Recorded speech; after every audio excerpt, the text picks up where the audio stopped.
안녕하세요. 사연에 빠지다의 DJ 민영입니다. 오늘도 두 가지 사연 준비되어 있으니 끝까지 함께 해주시고요. 구독과 좋아요 버튼도 눌러주세요. 그럼 오늘의 사연 함께 시작해 볼게요. 안녕하세요. 한남동에 사는 40대 여성입니다. 아기는 천수를 누린다는데 다 그렇지는 않은가 봐요. 못된 짓만 하던 시모가 죽었습니다. 제가 아버지에게 살려달라 빌었거든요. 꿈속에서 일어난 일이냐고요? 저도 몰라요. 하지만 정말 간절하게 빌었거든요.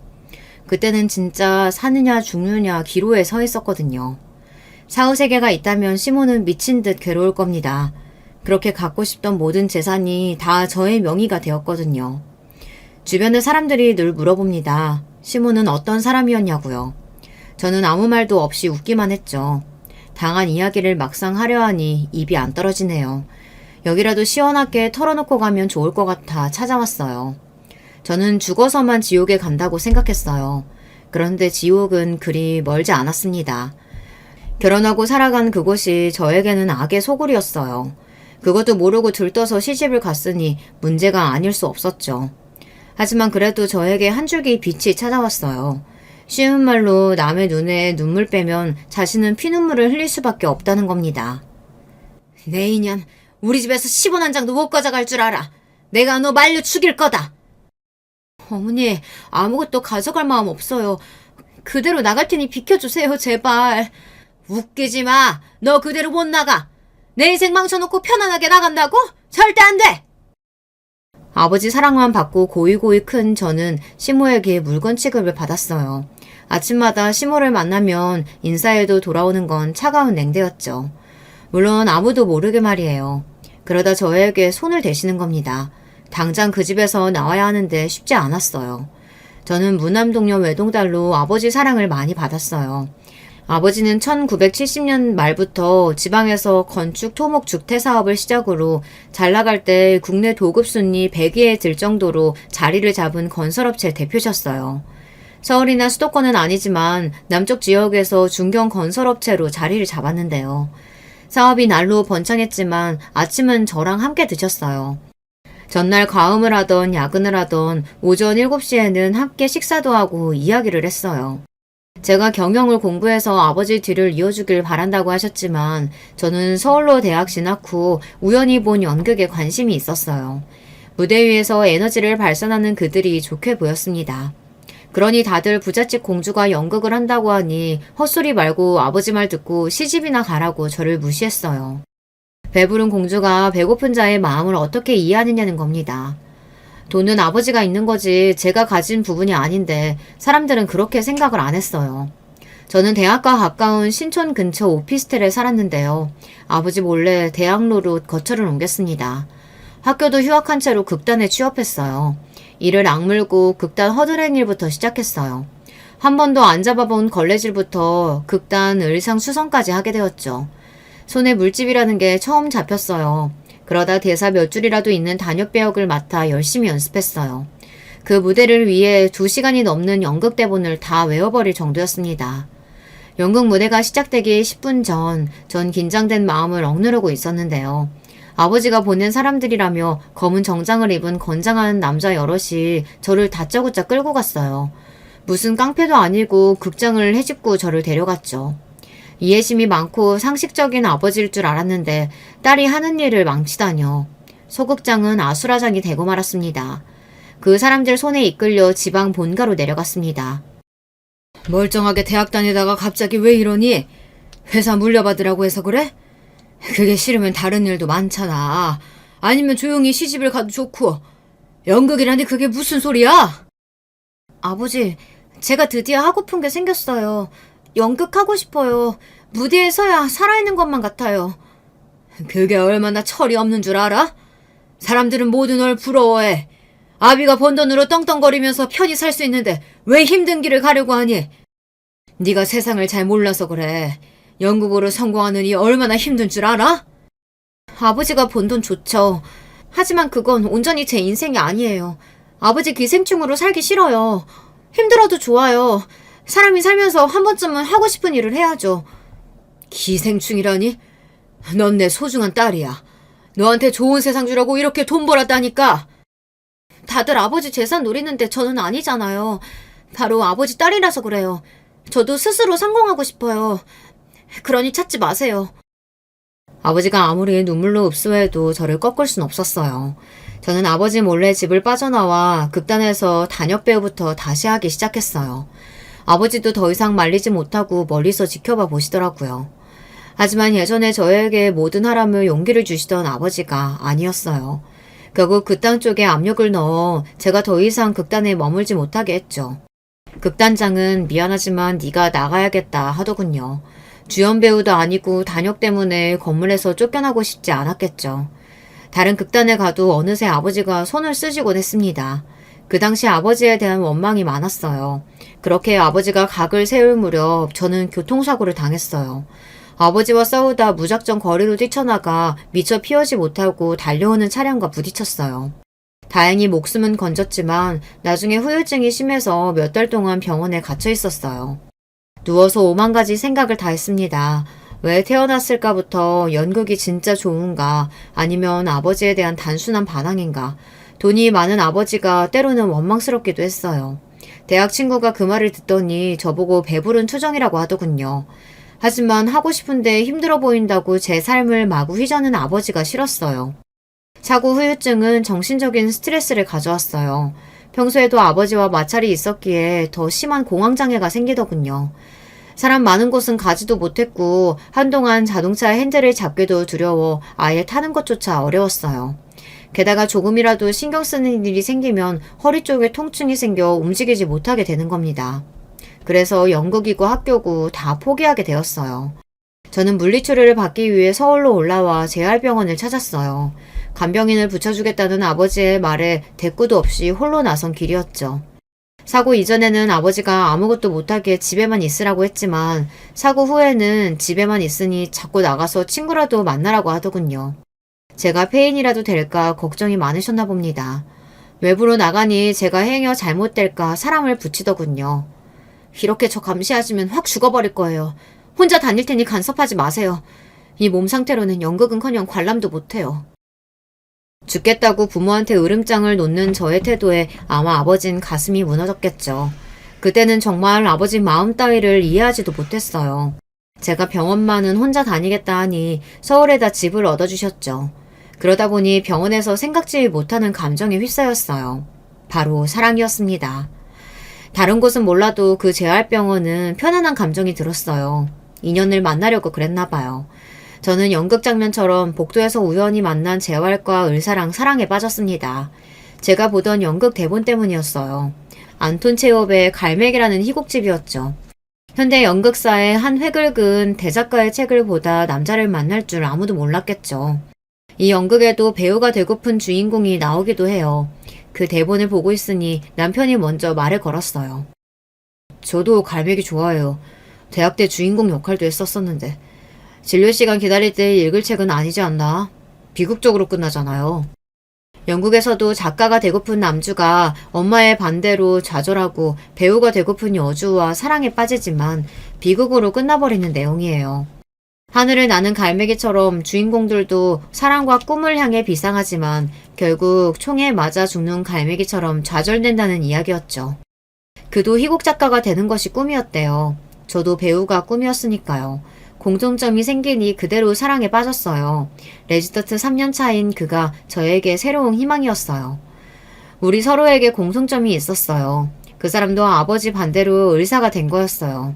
그래서 의사 면허만 따고 연극을 하자 했지만 그게 말처럼 쉽지 않았다며 저의 마음을 이해해주는 첫 번째 사람이었어요. 저는 아버지가 건설 현장에 있다고 했지 건설사 대표라는 말은 하지 않았어요. 이 사랑은 온전히 저만 바라봤으면 좋겠다 싶었어요. 아버지의 배경은 빼고 말이에요. 몇 번의 계절이 변하고 그는 전공의가 되자마자 결혼하자고 하더군요. 저도 그 당시에 몸이 많이 좋아진 상태였어요. 그 무렵 알게 된 사실 중 하나가 그 재활병원 원장이 남편의 아버지였다는 사실이었죠. 남편은 자기가 다 알아서 할 테니 저만 기다리면 된다고 했어요. 어떤 시련과 반대가 있어도 우린 결혼한다고 말했습니다. 그때까지 아버지 이야기를 안 한 것은 가난한 연극 배우 지망생 타이틀이 저의 본 모습이라고 생각했거든요. 지금 생각하면 부끄럽기도 해요. 어리석은 반항이 너무 많았어요. 아버지의 재력을 누려놓고 말이에요. 소원대로 의사가 됐으니 결혼은 제 맘대로 할래요. 이건 꺾지 말아주세요. 남편은 저를 한남동의 고급 빌라 단지로 안내하고 자기 가족들 앞에서 저를 소개했습니다. 시부와 시모 그리고 시할머니, 고양이 한 마리가 저를 빤히 쳐다보고 있었어요. 마음대로 한다는 그 말이 제 가슴을 뻐근하게 만들었습니다. 다른 사람들은 남편을 이해하지 못해도 저는 그 마음이 충분하게 전달되거든요. 다이아몬드 수저라고 해서 하고픈 일을 다 하는 건 아니거든요. 그만큼 누리기 위해 포기하는 것이 있어요. 하지만 세상은 우리를 비웃겠죠. 그래도 우리는 포기하면 돈이라도 명예라도 얻게 되니까요. 그거 아세요? 사람들은 자기가 짊어진 십자가만 제일 무거운 줄 알거든요. 저희 부부도 그랬어요. 남편의 가족들은 아무 말도 못하고 한참이나 저희를 바라보았어요. 그때 시모가 벌떡 일어나면서 말했죠. 어머 재원아, 할머니 앞에서 무슨 소리니? 이 아가씨가 뭐하는 사람인 줄도 모르고 우리는 가족이 될 수 없다. 우린 아가씨를 가족으로 생각할 수 없어요. 어머니, 약속과 다르잖아요. 의사 되면 모든 걸 제 마음대로 할 수 있다고 했잖아요. 재원아, 할머니 앞이다. 목소리 낮춰. 이 엄마 말은 이 아가씨가 어떤 사람인지 모른다는 거잖니. 그러니 무턱대고 허락해줄 순 없지. 그렇게 분위기가 냉랭해졌습니다. 가야 하나 계속 서 있어야 하나 싶었지만 저는 이상한 객기가 생겼어요. 그 당시에 저랑 결혼하겠다며 아버지에게 연락이 많이 오는 상태였어요. 모두들 제 배경이 탐이나 그랬겠지만요. 안녕하세요. 저는 연극하다 사고가 나서 그만뒀어요. 그 사고로 병원에서 치료받다가 이 사람과 사귀게 되었고요. 어머니는 일찍 돌아가셨고 아버진 건설 현장에서 일하세요. 저는 대학도 중퇴했고요. 재원씨가 병원장 아들인 건 오늘 아침에 알았어요. 반대하시면 안 해요. 걱정 안 하셔도 돼요. 남편의 가족들은 연극이라는 단어에 움찔했어요. 5대 독자 아들이 서울대 의대 다니다가 갑자기 연극 연출하고 싶다고 하니 집안이 발칵 뒤집히고 시모는 자기 아들 을지를 꺾으려고 수면제 수십 알을 먹다 죽었다 살아났대요. 아들에게 병원을 물려주고 싶어하는 어른들의 욕심으로 결국 남편의 꿈은 멀리 날아가 버렸어요. 시부의 병원은 서울에서 꽤 이름이 있는 사고 재활병원이었어요. 규모는 우리 자산이 훨씬 더 높겠지만 표정만 봐도 의사지만이라는 가족들의 프라이드가 하늘을 찌르더군요. 남편이 얼마나 힘들었을까 싶었어요. 아가씨가 아주 시원시원하구만. 그럼 잘하는 건 뭔데? 연극 말고. 저 연극 잘 못해요. 그래서 단역 하나 겨우 따내는걸요. 그럼 노래 하나 할까요? 할머니가 원하시는 거 하나 할게요. 트로트도 할 수 있어요. 그럼 알뜰한 당신 알아요? 그거 하나 불러봐요. 잘해야지 우리 재원이랑 결혼이라도 할 수 있어요. 시할머니는 식은땀을 흘리는 자기 손자가 안쓰러운지 농담 섞인 말씀을 계속하셨어요. 시부와 시모는 할머니를 말리지 못하고 가만히 서 계시더군요. 저는 알뜰한 당신을 알고 있으니 할 수 있다고 했죠. 아버지가 좋아한 노래였는데 돌아가신 할머니의 18번이었대요. 얼굴도 못 본 할머니지만 아버진 가끔 노래방에 가면 그 노래를 했거든요. 울면서 말입니다. 음정도 기억이 안 났는데 가사가 제 가슴에 와닿았어요. 울고 갔다 울고 가는 서른 사정을 당신이 몰라주면 누가 아나요? 알뜰한 당신은 무슨 까닭에 모른 채 하십니까요? 아버지가 왜 제 마음을 몰라주고 무조건 반대만 하는지, 돈은 절 위해 벌었다고 하고 연극은 못하게 하는지 철없는 마음에 그만 눈물이 흘렀어요. 지금 생각하면 아버지가 저한테 이야기하고 싶은 게 아니었을까 해요. 아버지 마음을 모른 척을 많이 했거든요. 이런저런 생각에 더 이상 노래를 부르지 못했어요. 갑자기 우는 모습에 할머니가 일어나 달래주시더군요. 배부른 투정이라고 하지만 아무리 집에 돈이 많아도 마음을 이해해주는 사람이 없으면 서럽더라고요. 나오는 길에 노래 잘했다고 할머니가 돈을 10만 원을 주셨어요. 그렇게 첫 인사는 마무리가 되었는데요. 할머니는 제가 마음에 든다고 하셨대요. 그게 문제였는지 며칠 뒤에 시모한테서 전화가 왔습니다. 기를 죽이려고 하는 건지 5성급 호텔에서 저녁을 사시겠다고 하는 겁니다. 프랑스 식당이었는데 가면 탁자 위에 포크나 수저들이 많거든요. 용도가 다른 것들인데 처음 가는 사람들은 당황할 수밖에 없어요. 하지만 저는 이미 몇 차례 가본 집이었어요. 이런데 처음이죠? 미안해요. 제가 아는 곳이 여기밖에 없어서. 일단 먹어요. 싫은 소리도 먹고 나면 덜 서럽거든. 저한테 서러운 소리 하신다면 저 안 먹을래요. 오늘 속도 안 좋고 저는 프랑스 요리는 별로라서요. 시몬은 어이가 없다는 표정을 짓다 갑자기 하하하 웃음소리를 내며 웃었습니다. 그러더니 차갑게 표정이 바뀌더군요. 과거로 돌아가는 버튼이 있다면 이때로 돌아가 식당을 박차고 나왔어야 했어요. 전 몰랐죠. 시모가 사악하고 못된 여자란 걸 말이에요. 안 그래도 돼. 자존심 부릴 것 없어. 얼마면 떨어질래? 나 진짜 이런 말 안 하고 교양 찾으려고 했는데 얘가 아주 어른 무서운 줄 몰라. 그래서 없이 사는 것들은 질이 떨어지는 법이야. 말해. 얼마를 원해? 없이 살면 질이 떨어지는 건가요? 모르겠네요. 있어도 질이 떨어지는 사람이 많아서요. 제가 전에도 말했지만 결혼 안 해도 돼요. 제가 물러날게요. 그럼 가봐도 될까요? 이게 어디 어른이 말하는데 간다고 해? 그리고 네가 말로만 물러난다고 하면 어떡하니? 우리 재원이 너 없으면 죽어도 안 된다고 하는데. 순진아는 잘도 꼬셨더라. 남자는 얼마나 많이 만나본 거야. 연극 애들 물러나니까 남자 잘 알아서 그런가? 저기 사모님, 연극이 물러나다뇨. 무슨 근거가 있나요? 그리고 남자 많이 만나보면 잘 꼬실 수 있나요? 저는 어른들의 그 선입견이 싫어요. 재원 씨가 꼬신다고 넘어갈 남자도 아니고 제발 좀 그러지 마세요. 저는 벌떡 일어나 가려는데 물잔이 날아오더군요. 저는 3류 드라마의 여자 주인공이 된 그분이었어요. 그때 알 수 없는 오기가 생기더군요. 이 여자가 내 아버지가 건설사 대표라는 걸 알면 어떤 표정이 될까 궁금했어요. 저런 여자 밑에서 산 남편이 너무 불쌍해서 저라도 그의 구원이 되어야겠다고 생각이 들었어요. 우리 아버진 적어도 제 전남편들한테 이러진 않았다고 하던데 말입니다. 다행히 물잔은 벽에 날아가 꽂혔어요. 부서진 파편에 제가 볼에 작은 상처가 생기고 말았습니다. 너 내가 충고하는데 이 방 안 나가는 순간 다신 우리 아들 근처에 얼씬거리지 마. 눈에 띄면 그때는 물잔이 아니라 총구가 정확히 네 머리에 향할지도 몰라. 그럼 고운 얼굴부터 머리통이 날아가지 않겠니? 제가 지금이었으면 결혼 안 했을 거예요. 할 말 못할 말이 있는 거지 그건 진짜 아니잖아요. 하지만 그때는 쓸데없이 이해심이 많아서 넘어갔어요. 남편에 대한 삐뚤어진 사랑 때문에 저러는구나 싶은 마음이 들기도 했어요. 제가 사람도 모르고 인생도 모르니 그런 생각을 했었어요. 길이 아니면 가지 말아야 하는데 말이죠. 죄송하지만 저 그 병원 환자라서 가끔 물리치료 받으러 가야 돼요. 혹시 모르니 저 방탄조끼랑 헬멧 쓰고 만나면 되겠네요. 시몬은 제가 한마디도 안 지니 사납게 저를 노려보며 식당을 빠져나갔어요. 전 당장 병원으로 달려가 남편에게 지금 있었던 일을 이야기했어요. 하얗게 질려서는 미안하다고 사과를 하더군요. 자기가 어떻게든 시모의 허락을 받을 테니 저에게 떠나지만 말아달라고 빌었어요. 그 후 남편이 단식 투제까지 불사하며 저와 결혼 허락을 받아냈습니다. 시할머니가 많이 응원해줬다고 했어요. 저랑 살면 심심하지는 않겠다고 말입니다.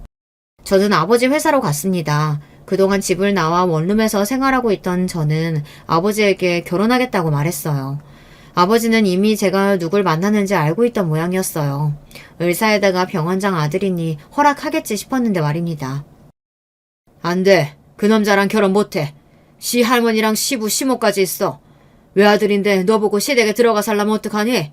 차라리 연극을 다시 하든지 시집살이 하는 꼴은 절대 못 본다. 넌 진짜 내 마음을 모르겠니?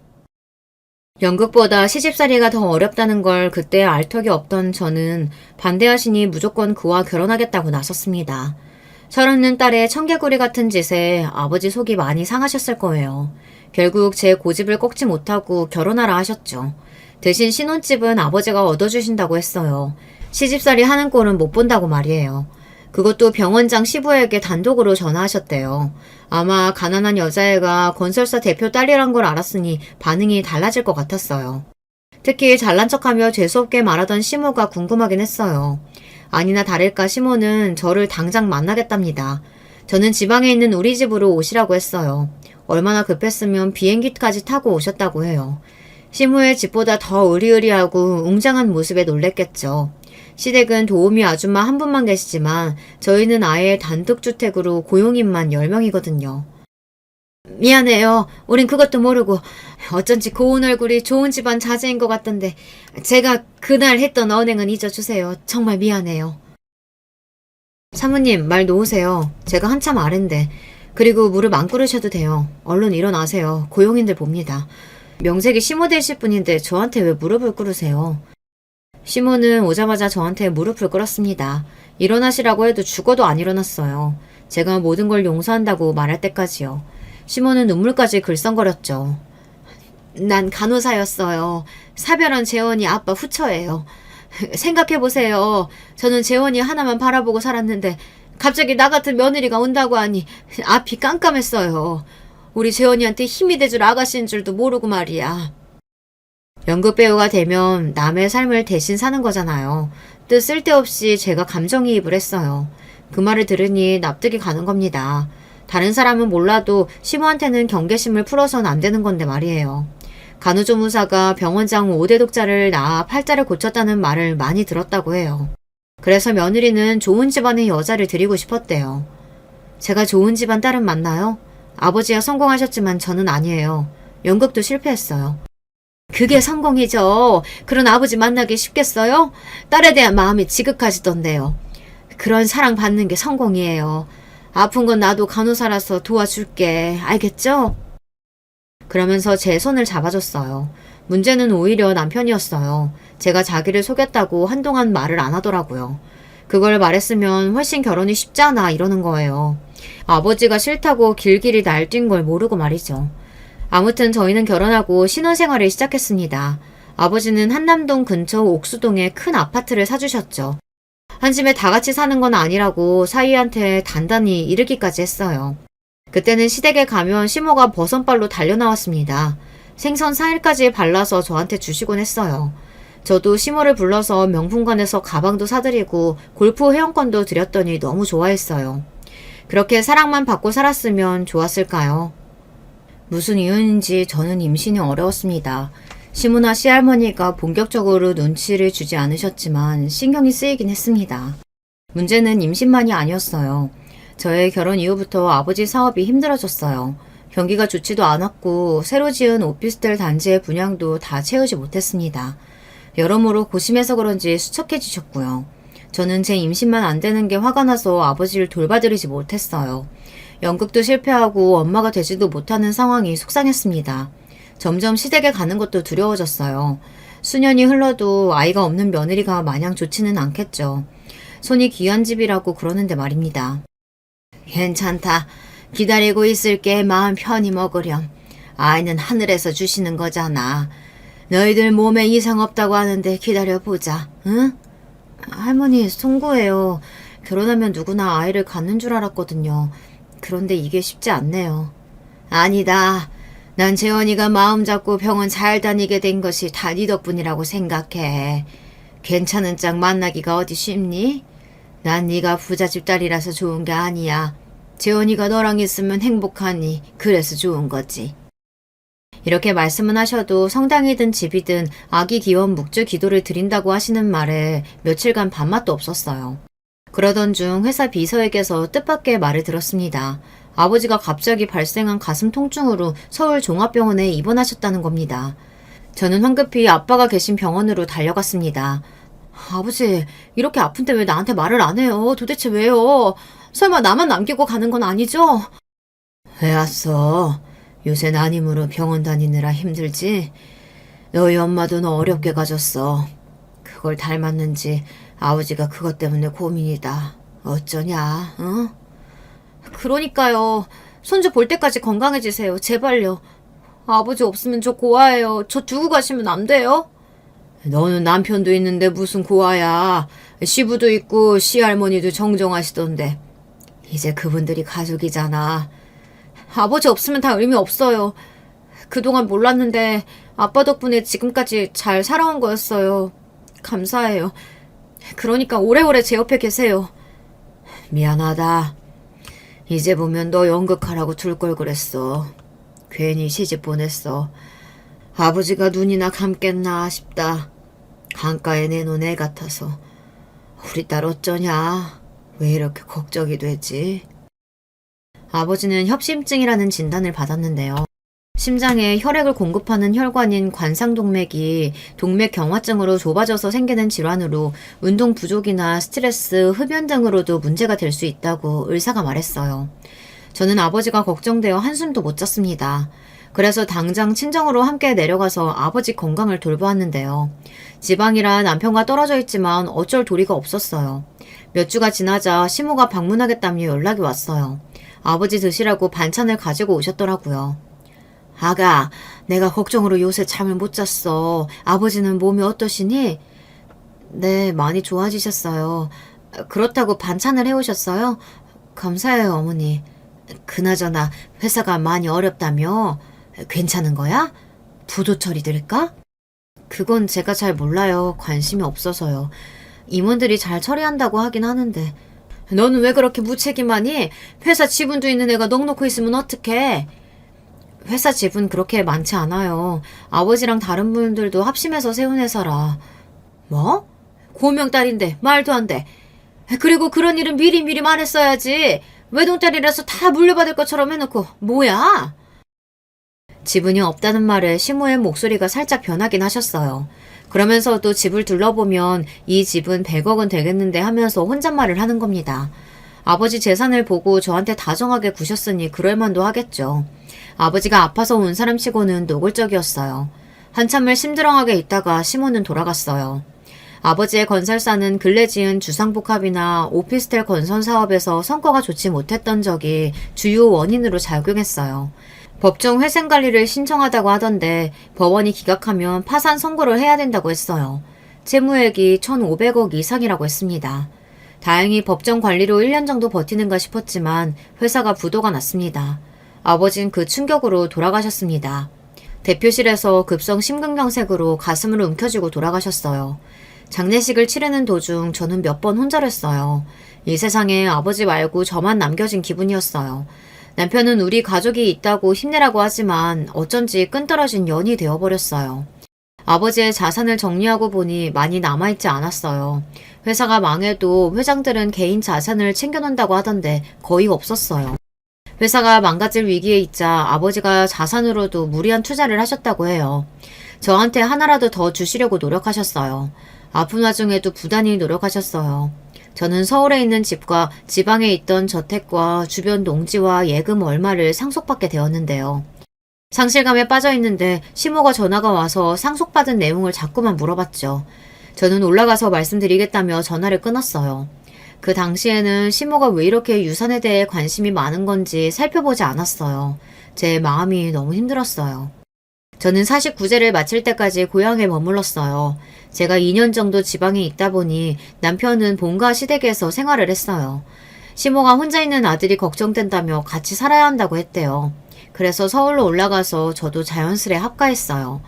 집에 혼자 있으니 아버지 생각이 계속 났기 때문이에요. 시부와 시할머니 그리고 남편은 저를 대하는 태도가 크게 다르지 않았어요. 하지만 시모는 사람이 있을 때와 없을 때 태도가 달라졌죠. 도대체 애는 언제 낳는 거야? 벌써 5년이야. 언제까지 기다려줘야 돼? 지금은 제가 정신이 혼란스러워요. 조금만 기다려주세요. 내년부터는 열심히 하려고요. 너 벌써 33이야. 빠른 나이 아니라고. 오늘부터 도우미 아줌마 쉬라고 했어. 집에 여자가 둘인데 나눠서 하자. 그리고 몸을 좀 움직여. 그래야 잡생각이 안 들어. 저 허리가 안 좋아서 청소 못하는데요. 도우미 비용 걱정되시면 제가 내요. 아직 개털 아니다 이 말이냐? 앞으로 우리 아들 피 빨아먹고 살 주제에 무슨 말이야? 어머니, 말씀이 지나치세요. 빌붙지 않아요. 생활비 내고 살게요. 그럼 됩니까? 너 비싼 음식 좋아하니까 식비 많이 들더라. 물 아껴. 어제 또 반신욕 하던데 물값이 얼마나 나오려고? 여러모로 넌 1,000만 원 이상 내야 돼. 가능하겠니? 하루아침에 거지가 되어놓고? 네, 저 아직 안 죽었어요. 1,000만 원 드릴 수 있어요. 그럼 올라가 볼게요. 아버지 사업이 망했다고 말을 점점 심하게 하는 시모랑 상종이 하기 싫었어요. 그래서 시할머니와 시부에게만 저도 다정하게 굴었죠. 시모는 어이없다는 표정으로 저를 쳐다보네요. 이런 상황을 가족들이 모르는 게 아니었어요. 시할머니는 제가 손주 낳아주면 주려고 사둔 금 거북이 3마리를 주셨어요.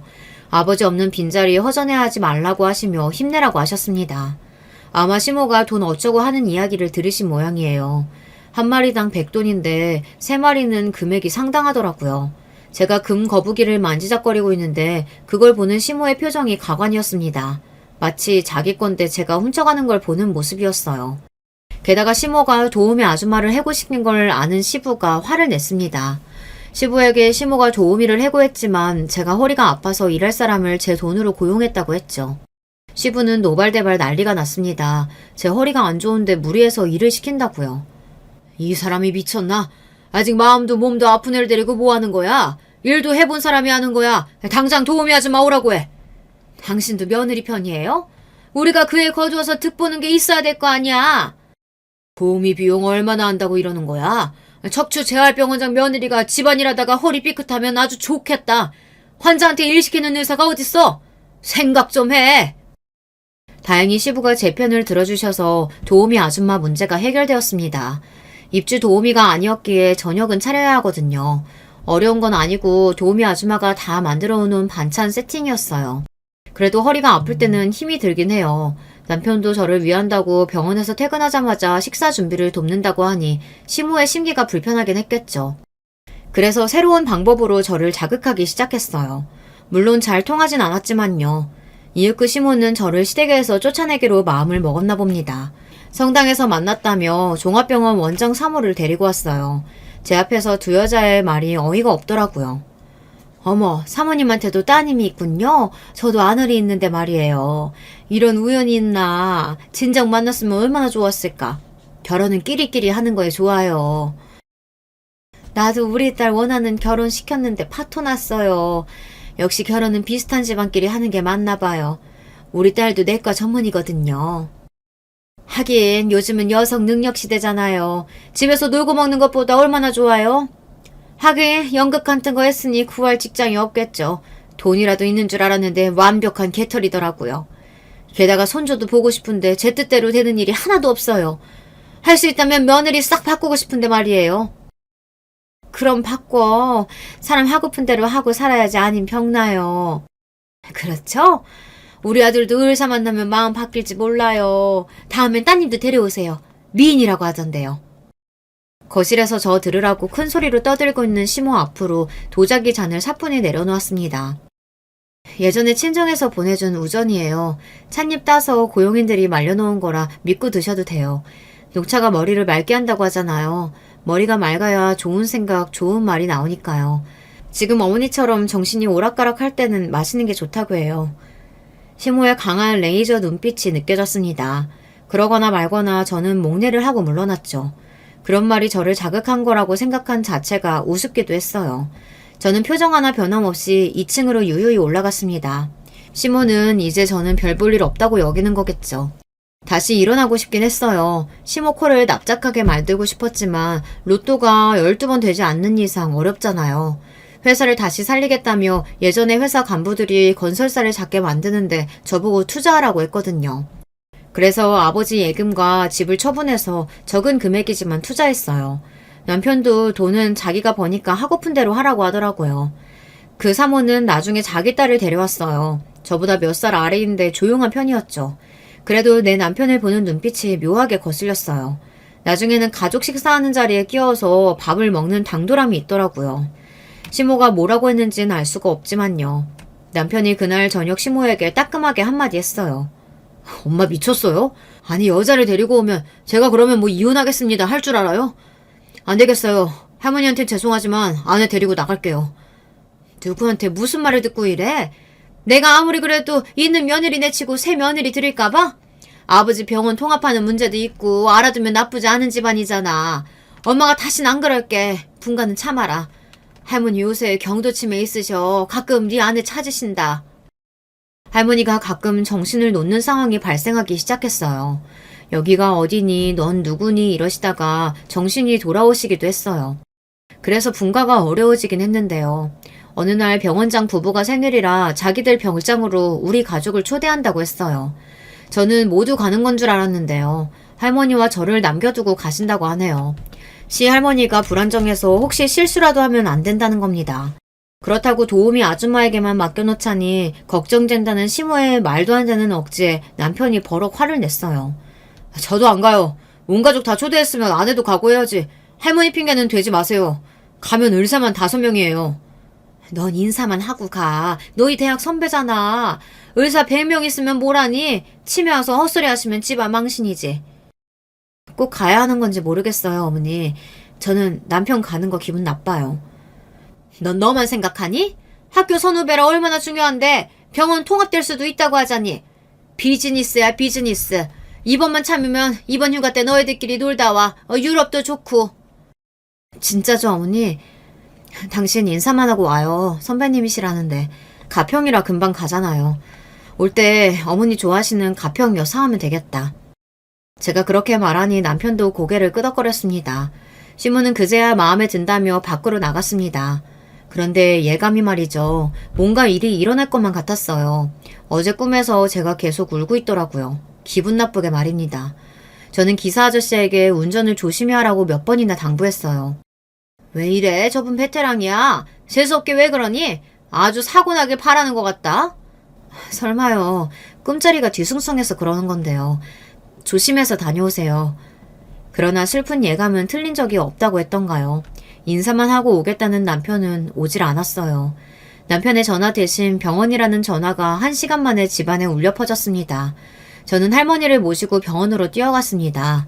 응급실로 들어가니 시모는 수술실에 남편과 시부 그리고 기사 아저씨는 영안실이라고 했어요. 역주행하는 트럭과 부딪혔다고 하던데 시모만 기적처럼 살아났습니다. 눈물도 나오지 않았어요. 할머니는 말없이 앉아 계셨어요. 그렇게 시부와 남편은 세상을 떠났는데요. 사흘 만에 시모는 많이 몸이 좋아졌어요. 다치기 전 상황으로 말끔히 돌아갔더군요. 시모가 의식이 돌아오면 장례를 치르는 게 맞을 것 같았거든요. 저는 쓰러지고 싶지만 시할머니랑 시모도 제가 챙겨야 했기에 이를 악물었습니다. 장례식장 안에는 저 혼자 서 있었어요. 시모가 머리가 아프다고 했거든요. 아무 생각도 못하고 장례 절차를 끝냈어요. 아버지 보내고 남편까지 가니 저는 가장 불쌍한 여자가 되었어요. 한남동 집으로 저와 시할머니 시모가 들어섰습니다. 억장이 무너지는 것 같았어요. 시할머니가 울면서 방으로 들어가셨는데 갑자기 아래가 축축해지셨어요. 저는 이를 악물면서 울 시간이 없구나 싶었는데요. 할머니를 씻겨드리고 욕실에서 나오는데 시모가 저의 뺨을 갈기는 겁니다. 눈앞에 별이 보였어요. 나쁜 년, 어디서 울지도 않니? 너같이 재수없는 게 들어와서 우리 집안 다 망쳐놓은 거야, 알아? 저도 슬퍼요. 슬퍼서 죽겠다고요. 근데 장례식 준비부터 모든 걸 제가 다 했어요. 어머니 아프시죠? 할머니 정신 오락가락 하시죠? 저 울 시간도 없었어요. 제 말이 떨어지기 전에 또 손이 날아오더라고요. 이번에는 저도 안 참고 시모 손을 붙잡았습니다. 그랬더니 다른 손으로 뺨을 갈기더군요. 아마 살면서 그렇게 맞는 경우는 거의 없을 거예요. 범죄 아니면 말이에요. 저는 시모를 힘껏 밀쳤습니다. 그랬더니 휘청거리더니 바닥에 주저앉더군요. 당신만 괴로워요? 그러니까 누가 거기 데려가래요? 내 남편 살려내요. 내 남편 살려내라고. 그랬더니 시모는 다시 일어나 제 얼굴을 주먹으로 치는 겁니다. 애당초 너 같은 재수없는 거 들이지 않았으면 아무 일도 없지. 내가 미쳤다고 정 원장 부부랑 친하게 지내? 너같이 망한 집구석에 내치려고 그랬다. 왜? 망하긴 누가 망해? 회사가 망한 거지 내가 망한 거냐고. 저도 시모의 뺨을 갈겨버렸습니다. 그러자 시할머니가 놀라서 소리를 지르며 나오더군요. 싸우면 돈 안 준다. 이 말에 시모가 자기 방으로 들어가더군요. 저는 그날 시할머니를 안고 얼마나 울었는지요. 다음날 시모가 저에게 사과하더군요. 자기가 너무 슬퍼서 그랬으니 이해하라고. 저는 그날 이후 시모와 한마디 대화도 하지 않았습니다. 시할머니를 어떻게 해야 할지 고민만 했어요. 해결만 된다면 이곳을 나갈 수 있으니까요. 시할머니는 아들과 손자가 아무리 기다려도 안 온다며 우는 날도 잦아지고 밥도 잘 안 드셔서 상태가 심각해지셨어요. 이대로 두고 나갈 순 없어서 저는 시할머니를 간병했어요. 시모는 그 이후 종일 어디를 가는지 밤 늦게 집에 들어왔어요. 저는 이대로 살아갈 수는 없다고 생각했죠. 2달째 저는 이 집을 나간다고 했어요. 남편이 자꾸 떠올라서 살기가 어려웠거든요. 하지만 시모는 자기도 시할머니랑 살기 싫다면서 조금만 더 버텨달라고 하더군요. 하지만 말만 그렇지 한밤중 내 방을 열고 들어와 목을 조르더군요. 죽어 하면서 말이에요. 할머니에게는 죄송하지만 결국 이 집을 나가기로 하고 짐을 챙기는데 방문 앞에 인기척이 느껴졌어요. 돌아보니 시모였습니다. 눈에 살기가 있더라고요. 새끼 잃은 짐승의 포효였어요. 솔직히 말해서 그 모임만 안 가도 되는 거 아닙니까? 아니 그 원장 부부를 알지 않았으면 되는 거 아니냐고요. 저도 남편을 잃었는데 왜 제 슬픔은 이해 못하는 걸까요? 그리고 어떻게 뻔뻔하게 나올 수 있을까요? 너 어디가? 우리 집안 망쳐놓고 어딜 가게? 여기 와서 나 수발 들어! 어머니 그만하세요. 저도 슬퍼요. 그래서 어머니랑 저랑 인연도 여기서 끝이에요. 너 가면 나 어떻게 살라고? 안 돼! 안 된다니까! 울부짖는 시모를 밀쳐내고 나가려는데 시모가 갑자기 제 머리채를 잡는 겁니다. 저는 악하고 비명을 질렀고요.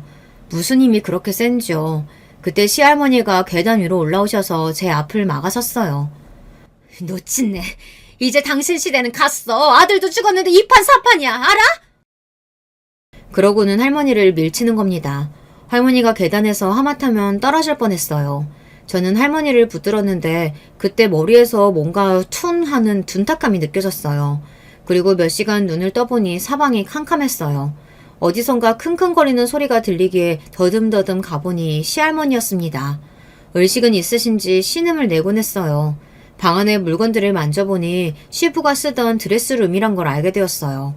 시부가 쓰는 서재 안에 있는 드레스룸은 금고도 있고 은밀하고 내밀한 곳이었어요. 시모가 시할머니랑 저를 가둔 것이 분명했어요. 그렇게 보기 싫으면 각자 살면 되는데 왜 그런가 싶었습니다. 생각해보니 재산이었어요. 시부는 얼마 전 병원을 남편 명의로 바꾸었어요. 장성한 자녀가 사망했는데 아직 자녀가 없다면 부모에게 상속이 갈 수 있거든요. 물론 저한테도 병원이 상속될 수 있는 부분이겠죠. 게다가 시할머니는 재산이 많았는데 돌아가시면 일단은 시모와 저에게 상속이 되는 겁니다. 시모는 저만 없다면 모든 재산을 가질 수 있겠죠. 어머니, 저 재산 포기해요. 그러니 풀어주세요. 그냥 나갈게요. 할머니랑 같이요. 더듬거리며 문고리를 찾아 잡아당겨봤지만 열리지 않았어요. 제가 문을 두드려도 아무 반응이 없었습니다. 한참 시간이 지나도 드레스룸 안으로 들어오는 사람이 없었죠. 할머니의 숨소리는 점점 옅어지고요. 저도 의식이 점점 사라지고 있었어요. 아빠, 하늘에서 보고 있다면 나 좀 구해줘. 제발. 가장 힘들 때 저는 아빠를 불렀습니다. 돌아가시기 전날 저에게 하던 말이 있었거든요. 미안하다고, 연극을 못하게 해서. 그렇게 말씀하셨는데 저는 죄송하다고 못했어요. 퉁명스럽게 미안할 짓을 왜 하는데 하고 말았죠. 저는 어둠 속에서 아빠를 부르며 울부짖었어요. 그러다 잠이 들었는지 의식이 흐릿해졌는데 꿈속에서 아빠가 나타나시는 겁니다. 담배를 멋있게 피우는 모습이었어요. 그리고 내가 처리했다 이러시는 겁니다. 그 말이 생생했는지 잠에서 깨어났어요. 그때 갑자기 라이터가 생각났어요. 시부도 담배를 피우시길래 드레스룸에 아직 다 태우지 못한 양복들 주머니를 뒤져보기로 했어요. 주머니에 라이터가 있을 수도 있거든요. 어둠 속이니 벽에 부딪히고 옷걸이에 걸리기도 했어요. 그러다 발견한 작은 라이터는 저희의 생명이나 다름없었죠. 라이터를 작동해보니 머리에 피가 흐르는 할머니가 어렴풋이 보이는 겁니다.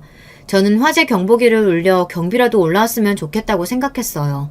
불을 낼 수는 없으니 경보기 바로 아래에서 제 머리카락을 태우기로 했어요. 캐리어 몇 개를 쌓아서 천장으로 올라갔어요. 머리카락 한 움큼을 뜯어 불을 붙여 연기가 나게 하니 바로 삑 하면서 경보가 울렸고 스프링쿨러가 터졌습니다. 경비와 소방대원이 출동해 시할머니와 저를 구해냈어요. 그런데 밖으로 나와보니 시모는 자기 방에서 주검이 되어버린 거 있죠. 아버지와 같은 급성 심근경색이었어요. 혼자 방 안을 대굴대굴 굴렀는지 주변은 난장판이 되어 있었어요. 심장에 칼을 박은 고통이라고 하던데 그렇게 쓸쓸하게 죽어갔어요. 시할머니는 조금만 더 늦었어도 위험했는데 점점 좋아지셨어요. 저는 그때부터 시할머니와 함께 살았고 시모와 사건이 있던 후 그 다음 해에 제품에서 돌아가셨습니다. 장례식을 다 마치고 난 뒤 집안 변호사가 와서 남편 집안의 모든 재산이 저한테 상속된다고 하더군요. 게다가 시할머니가 시모의 사건 이전부터 자기 재산을 저한테 넘긴다는 유언을 남기셨대요. 그걸 어떻게 알았던 시모가 갑자기 폭주를 시작했던 걸까요? 저는 시모가 늘 갖고 싶어 하던 재산 모두를 갖게 되었어요. 그 재산 때문에 후처가 되었다고 하던데 얼마나 아까울까요? 그러나 저와 시할머니를 죽이려고 한 시모가 용서되지 않았어요.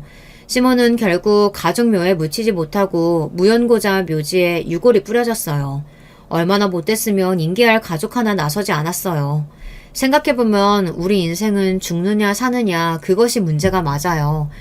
저희 아버지를 필두로 남편이 시모, 시부, 시할머니 죽은 이야기를 하면 아무도 믿지 않더라고요.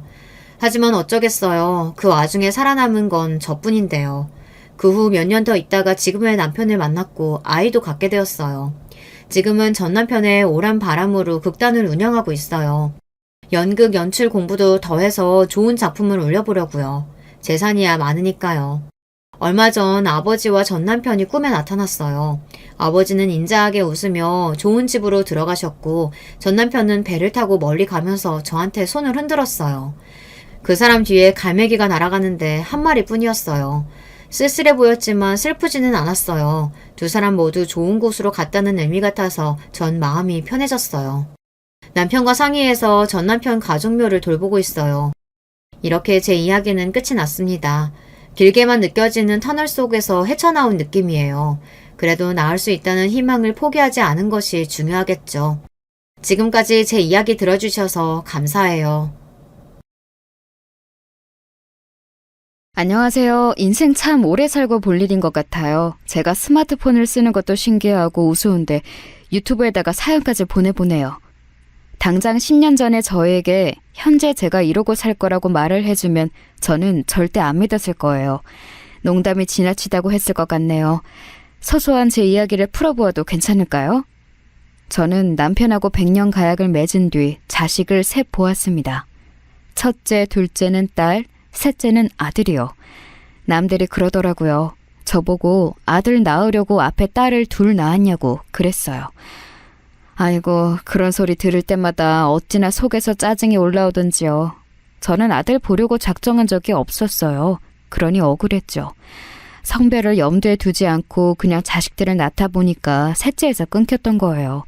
그래서 딸이고 아들이고 성별로 인한 차별을 하지 않고 키웠습니다. 사실은 의식적으로 더 그렇게 했었네요. 왜냐고요? 제가 바로 자라면서 딸이랍시고 아들하고 집에서 차별당한 자식이었거든요. 친정 부모님이 얼마나 원망스러웠는지 모릅니다. 많이 서러웠어요. 이런 제 마음을 알고 있었기에 남편도 저와 손발을 잘 맞춰줬어요. 저희는 제법 쿵짝이 잘 맞는 부부였던 듯 싶네요. 자식이 셋 되는데 만약 둘이서 가치관이 다르고 교육관이 달랐다면 부딪히는 일도 많았을 거예요. 어느 한쪽이 무관심하게 굴면 그건 또 가정이 경직되는 것이고요. 그러나 이런 점에서 저희 부부는 아주 잘 맞았기에 별다른 문제 하나 없이 세월을 보낼 수 있었답니다. 결혼해서 아이를 낳았으면 자식 농사를 잘 짓는 게 최고의 소명이라고 여기는 것도 똑같았기에 애들 엇나가지 않게 사춘기 시절에 잘 다독이면서 공부를 열심히 시켰어요. 그렇게 마침내 저희 부부는 소기의 목표를 달성하였습니다. 마지막 셋째까지 좋은 대학에 보내놓은 거예요. 날아갈 듯이 기뻤네요. 주책이지만 동네방네 자랑을 했었어요. 그때 부녀 회장님이 저를 보면서 하셨던 말씀이 생각나네요. 유진이 엄마! 유진이하고 유미에 의해서 이번에는 유신이까지 어떻게 삼남매를 다 좋은 대학에 턱 보내놨대? 어? 솔직한 말로 부러워 죽겠구만. 크게 사고치는 법 없이 셋 다 똘망똘망하게 잘 자라주었어. 이제 유진이 엄마는 더 바랄 것도 없지? 이제 앞으로 남편하고 둘이서 잘 키워놓은 자식들이 효도하는 것만 받아먹으면서 살아도 될 것 아니야. 저는 아니랍시고 손사래를 쳤지만 이미 찢어질 듯 위로 치켜 올라가는 입꼬리를 제가 숨길래야 숨길 수가 없었던 것 같아요. 제가 표정 관리를 하지 못하고 너무 기뻐하자 부녀 회장님을 비롯한 동네 아주머니들이 저를 이해한다는 기색으로 부러움의 눈길들을 주었더랬죠. 너무 뿌듯했고 너무 좋았어요. 자식들 잘 되는 것만큼 부모로서 좋은 일이 어디 있겠나요? 겉으로는 괜히 아닌 척 겸손을 떨어보았지만 속으로는 부녀 회장님 말씀처럼 저는 남편과 이제 호강할 앞날만을 그리고 있었습니다. 벌어질 앞날을 꿈에도 모른 채로 말이죠. 동네 사람들과 회동한 자리에서 부러움의 시선을 한몸에 받았던 그날로부터 불과 2달은 지났었을까요? 남편이 아프기 시작했습니다. 처음에는 별로 대수롭지 않게 생각했어요. 그러나 결코 대수롭게 넘길 일이 아니었고 결국 암으로 밝혀졌어요. 몇 주가 지나고 병원 측에서는 슬슬 저희에게 마음의 준비를 어느 정도는 하고 계시는 게 낫겠다고 말을 하더군요. 머리로는 남편이 가망이 없다는 걸 알고 있었으나 가슴으로는 그게 받아들여지지가 않았어요. 며칠 노릇이었죠. 어떻게 보낸답니까? 안 될 일이었어요. 하지만 자식들이 너무 동요하고 괴로워할까봐 제가 이런 심정을 다 내비치지 않고 숨겼습니다. 제가 어느 정도 의연해야 자식들이 덜 힘들어할 것 같았죠. 부창부수라고 하던가요? 남편도 저와 비슷한 생각을 가지고 있었던 듯 싶어요. 자기 곁에 꼭 붙어있는 자식들을 향해 결코 나약한 모습을 보여주지 않았죠. 사실상 끝을 준비하시라는 의료진의 말을 들었음에도, 아니 그 이후로 더 남편은 멋진 아빠의 모습을 고수했습니다. 아주 꿋꿋했어요. 남편이 마지막 길을 걷고 있다는 소식에 오만 친척들이 다 왔었죠. 저희 남편을 보면서 각자가 인생의 이야기를 나누기도 하고 하염없이 눈물을 철철 흘리기도 하고 많은 인연들이 와서 많은 순간들을 나눴습니다. 그 순간마다 남편은 참으로 의연했어요. 다들 저보고 그랬습니다. 대단한 남자 만났다고요. 사나이 중에 사나이를 배우자로 맞아서 살았다고요. 오랜만에 보는 것이었던 남편의 육촌 형 되는 이가 병원에 왔다가 저를 보고 이랬었습니다. 후회 없이 인생을 살다가 떠나는 사람의 참모습을 자기가 오늘 봤다고요. 아니요, 그건 모두가 알지 못하고 하는 소리였습니다. 남편은 자신을 찾아온 모든 이들에게 그리고 자식들에게 강인한 모습을 놓지 않고 보였으나 그것은 어디까지나 그런 척이었어요. 열심히 달려온 대가가 이것이라니. 남에게 폐 안 끼치고 나 스스로에게 제법 떳떳하게 그리 살았다고 자부했건만 내가 병에 걸려서 결국 떠나는구나. 여보, 불에서 미치겠어. 아직 세상을 더 보고 싶은데 여행 좀 많이 하고 살 것을 마치 좁디 좁은 세상에 갇혀서 살다가 세상을 떠나는 것만 같아서 원통하고 분해. 남편은 오로지 저에게만 자신의 본심을 보였습니다. 죽음을 앞두고 남편은 절대 초연하지 않았어요. 그리고 저도 오로지 남편하고 둘이 남겨졌을 때 뜨거운 눈물을 흘리며 그런 남편의 이야기를 들어주었고 저도 본심을 비췄죠. 혼자 남겨진다는 두려움이 제 진짜 속마음이었으니까요. 당신 그거 필히 뭐라고 그랬지? 그 오켈리어 배우고 싶다고 그랬었잖아. 우리 큰딸 유진이가 신혼여행 갔다가 사준 그거. 아직 제대로 수업 들어본 적도 없잖아. 그거 배워야지. 배우고 가. 이렇게 일찍 가지 마. 오켈리어가 아니고 오카리나야, 이 사람아. 단어 하나도 똑바로 못 외우네. 7푼이 8푼이.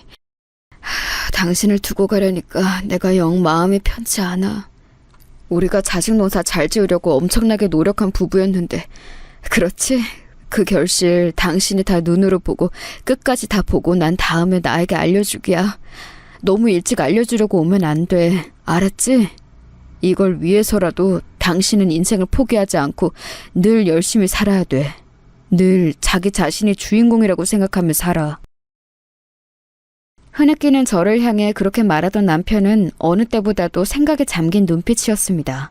그러더니 아들을 불렀어요. 아들에게 따로 할 말이 있다고 그러더군요. 내가 우리 유진이하고 유미한테는 앞으로 인생 야무지게 잘 살고 건강관리 잘하고 내가 이런 것들만 조언하고 부탁했는데 너에게는 내가 이거 딱 하나만 말하마. 네 엄마 잘 부탁한다. 저는 자리를 비켜주는 척 했었지만 사실 몰래 문가에 서서 듣고 있었어요. 그리고 그 대목에서 심장이 철렁 내려앉았죠. 눈물이 또 왈칵 쏟아질 것 같아서 숨을 참았는데 아들은 이미 울음이 터진 후였습니다.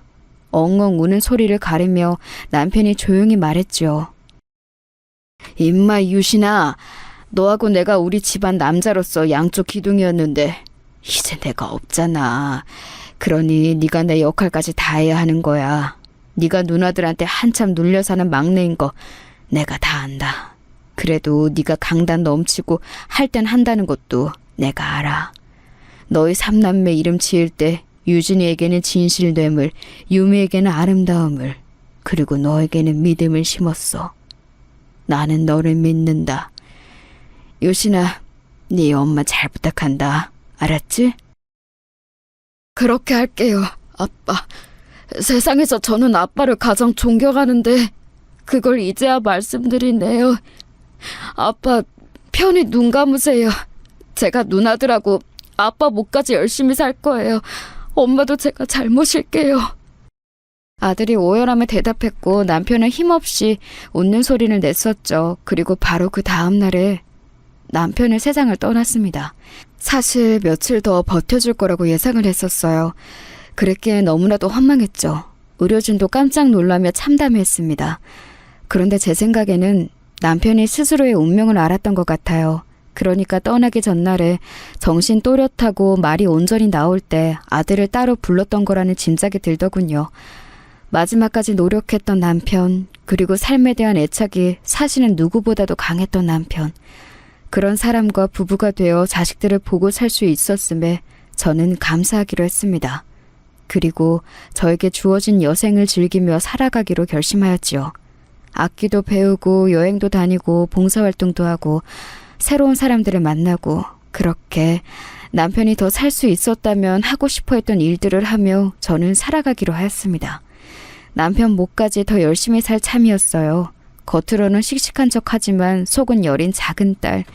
그런 마음을 잘 이해해주는 인연이 작은 딸에게 나타났고 제가 둘째 사위로 삼았답니다.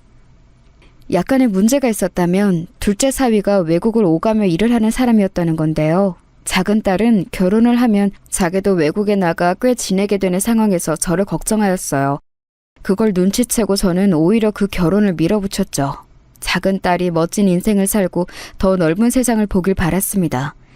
둘째 사위는 생각이 아주 자유롭고 그러면서도 예의 바른 사람이었기에 더할 나위 없이 좋은 짝으로 보였네요.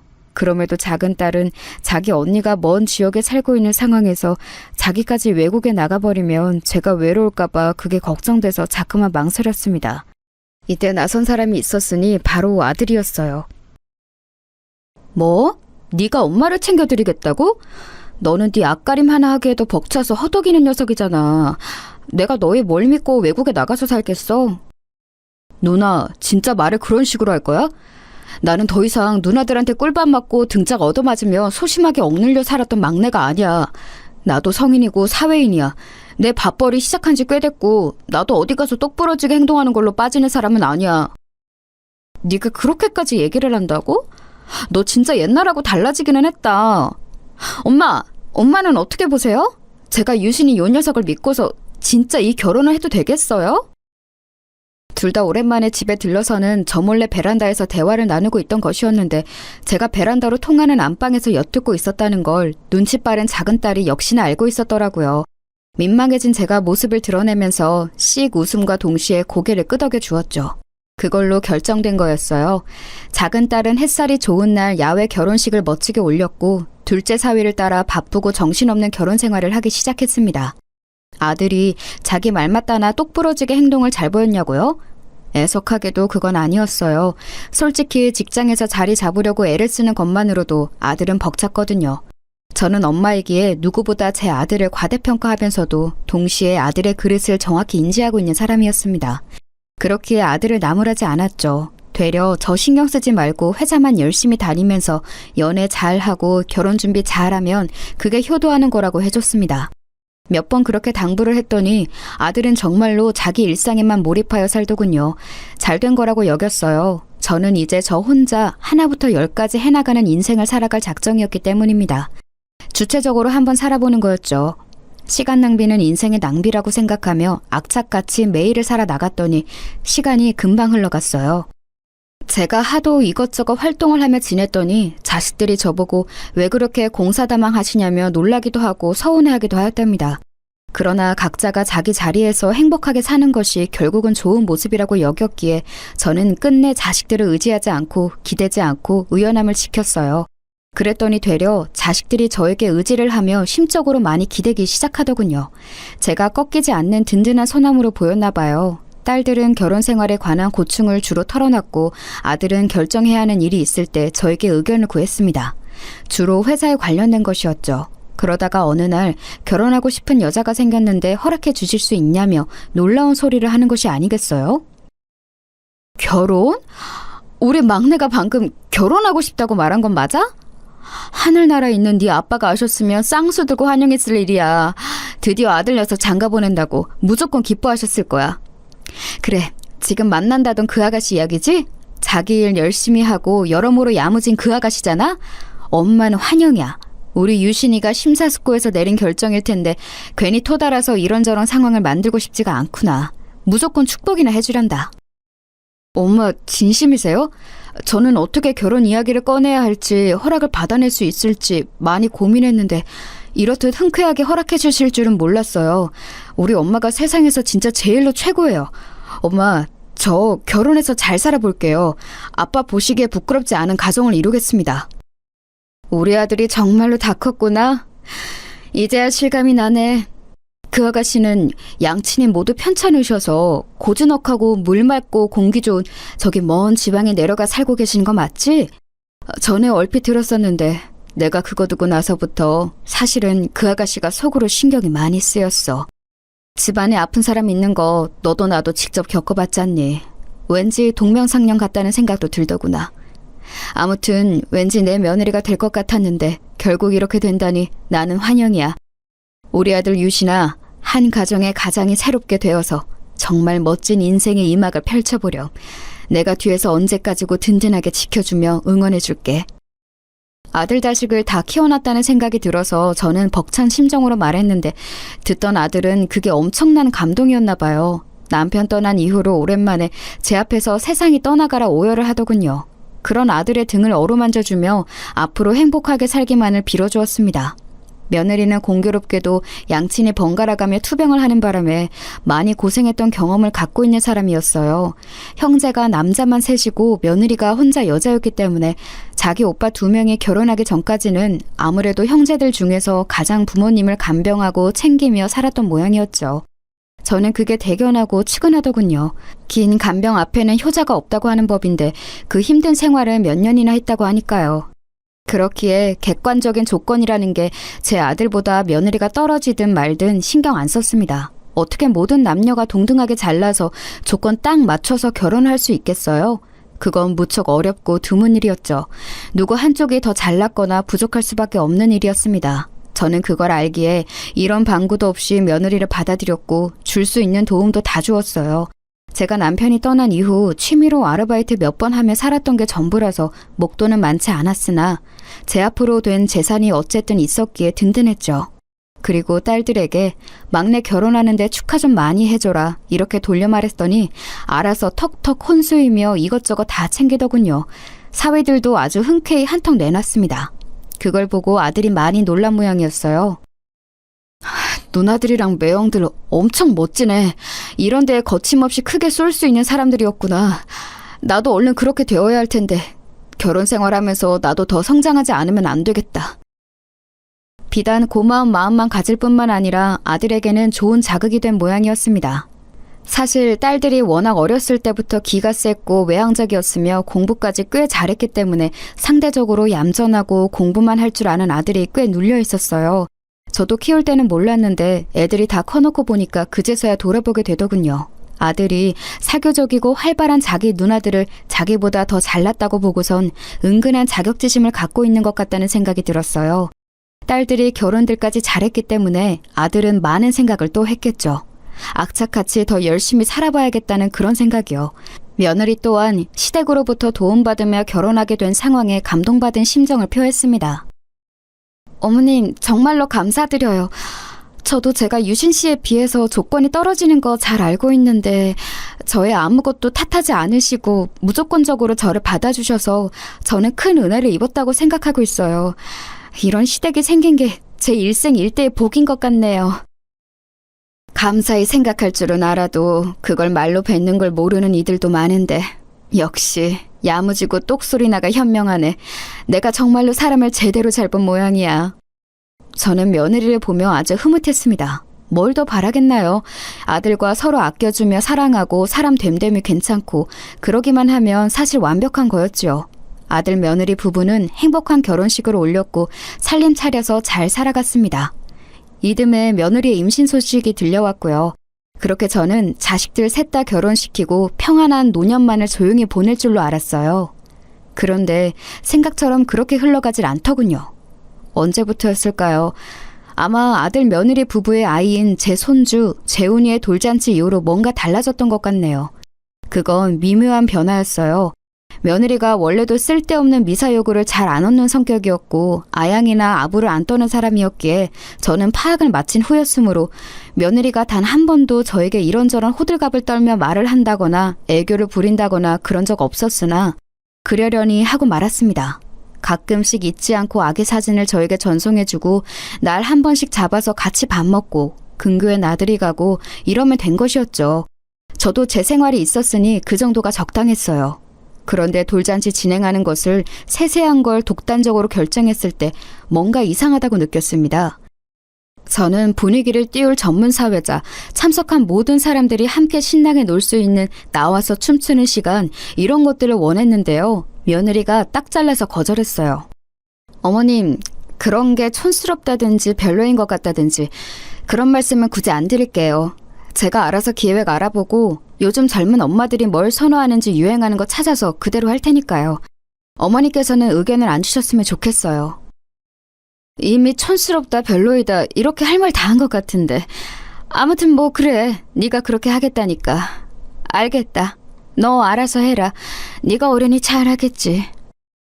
민망하기도 했고 좀 서운하더라고요. 저는 손주 재훈이가 갓난아기 적에 너무 예쁜 그 모습을 실컷 매일 보고 싶은 마음이 컸었는데 며느리가 자기 불편하다는 이유를 자꾸 대서 제가 마음껏 보러 갈 수가 없었거든요.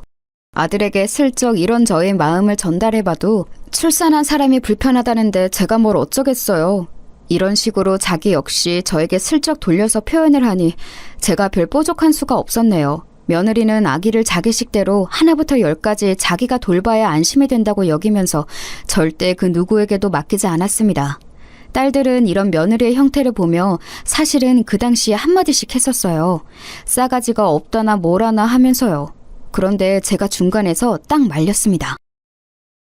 어차피 나도 내 생활이 있어. 나도 바쁘게 사는데 애기를 봐봤자 뭘 하겠니? 내가 혹시 발이 거기 묶일까봐 걱정이나 되겠지. 자기 애를 벌써부터 그렇게 잘 챙기면서 육아를 하는데 앞으로는 애를 얼마나 교육을 잘 시키겠어? 나는 이렇게 좋은 애 엄마도 드물다고 봐. 뭐든지 장단점이 있는 거니까 너희들은 괜히 시누이 노릇할 생각 마라. 제가 며느리 편을 든다고 딸들은 툴툴 댔었죠.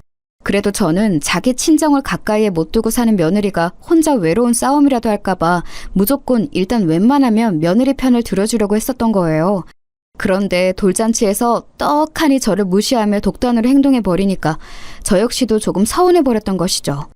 며느리 돈으로만 돌잔치하는 것도 아닌데 이건 좀 서운할 만한 일이라고 제가 아들에게 정말 짧게 제 기분을 말한 적이 있었는데요. 저는 설마 이것 가지고 며느리가 두고두고 속에 담아둘 줄은 몰랐어요. 아들 딴에는 제 생각을 전달해 주겠다시고 며느리에게 이걸 말했던 건데 며느리 입장에서는 무척 분했나 봅니다. 돌잔치 이후로 몇 달이 지났을 때 귀농한 지인이 저에게 채소를 이것저것 한가득 보내준다고 하여서 저는 그걸 당연히 며느리와 나눌 생각을 했어요. 내가 보니까 일단은 배추 겉절이 김치를 하면 좋겠더구나. 예, 너 내일 시간 되지? 재훈이 데리고 여기 와서 나하고 같이 이것저것 만들자. 네? 당장 내일이요? 그건 좀 어려울 것 같아요. 제가 아기 낳은 이후로 일을 재택근무로 돌려서 하고 있는 거 아시죠? 제가 그냥 집에만 있는 게 아니라 집에서 일을 하고 있는 거라서요.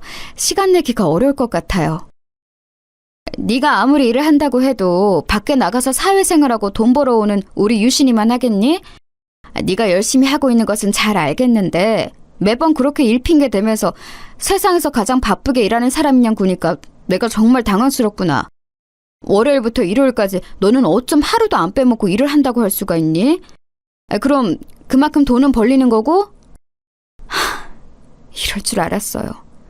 어머님, 지금 제가 애기 아빠보다 적게 번다고 그 말씀 하고 싶으신 거죠? 돈도 잘 못 버는 주제에 말 번지르르 하게 하지 말라고 지금 그러시는 거잖아요. 돌잔치도 제 돈 아닌데 제가 멋대로 진행했다고 불만 품으셨던 거 다 알고 있어요. 저는 제가 엄마로서, 아내로서, 며느리로서 그 기본 도리만 하면 된다고 생각했는데요. 그게 아니었나 보네요. 역시 모든 건 돈이 우선이었나 봐요. 제가 참고해서 더 열심히 살겠습니다. 돈이 문제가 아니라 그 기본 도리란 것을 잘 하고 있는지부터가 저는 의문이었는데 며느리가 너무 예민하게 나오니까 제가 할 말이 없더라고요. 앙칼지게 받아치는 것 앞에서 제가 말을 더 얹기가 민망할 정도였어요. 이렇게 되니까 아들에게 말을 하는 것도 제가 다 일러바치면서 며느리 혼내달라고 하는 꼴이 될까봐 그러지 못했습니다. 며느리가 육아에 지쳐서 많이 예민해졌다고 생각했고 저는 그 이후로 되도록 며느리에게 아무런 요구도 하지 않으면서 가만히 지냈어요. 이런 저를 아들 며느리 부부가 눈치챘는지 어쨌는지 한동안 아주 조용한 시간이 흘렀습니다. 그러던 어느 날 웬 주말 아침부터 아들의 전화가 걸려왔어요. 엄마, 이런 부탁 정말 안 드리고 싶었는데요. 암만 해도 이 방법이 가장 나을 것 같아서 고민하다가 말씀을 드리게 됐어요. 뭔데 그렇게 뜸을 들여? 혹시 너희들 돈 없어서 나에게 돈이라도 꾸려는 거야? 제가 일부러 장난스럽게 받아쳤죠. 왜냐하면 전에 없이 아들의 목소리가 우물쭈물 자신이 없었거든요. 분위기를 얼른 풀려고 그렇게 굴면서 저는 머릿속으로 어떤 가정을 하나 떠올려냈습니다. 아들이 저에게 연락한 용건 말이에요. 아무래도 그것 같더라고요. 그리고 제 직감은 적중했지요. 잠시 뜸을 들이던 아들이 말을 했습니다. 엄마, 그건 아니고요. 다름이 아니라 저희 재훈이요. 혹시 다음 달부터 엄마가 좀 봐주실 수 있을까요? 평일에만 봐주시면 될 것 같아요.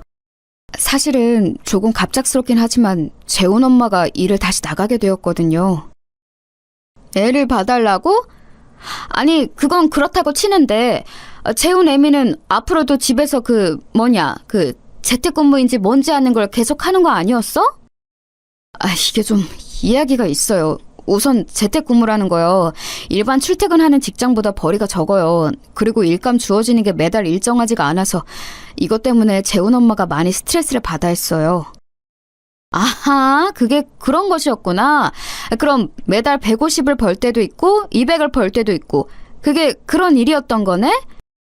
애미가 그러면 돈이 매달 똑같지 않으니까 그게 싫어서 아예 다시 출퇴근하는 직장으로 나간다는 거니?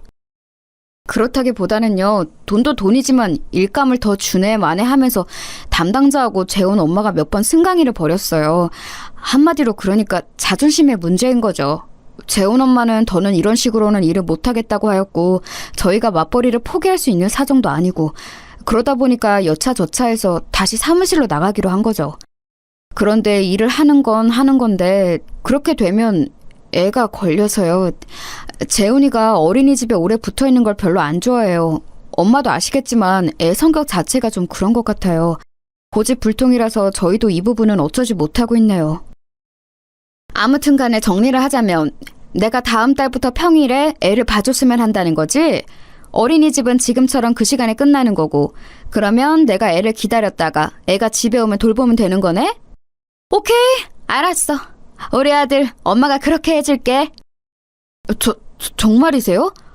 이렇게 바로 해주신다고 하는 거예요? 아휴, 엄마도 늘 약속이라든지 일정 있으신 분이잖아요. 엄마 너무 감사드려요. 솔직히 엄마가 어렵겠다고 하시면 저희는 따로 사람을 알아봐서 고용하든지 해야 하는 상황인데 그러면 또 힘들어지거든요. 엄마 감사해요. 우리 엄마가 최고예요. 내가 꼬부랑 할머니 되기 전에 우리 귀여운 손주 돌보면서 같이 시간을 많이 보내야지. 더 나이 들면 그러고 싶어도 어디 몸이 따라준다니? 이건 나한테도 귀중한 기회라고.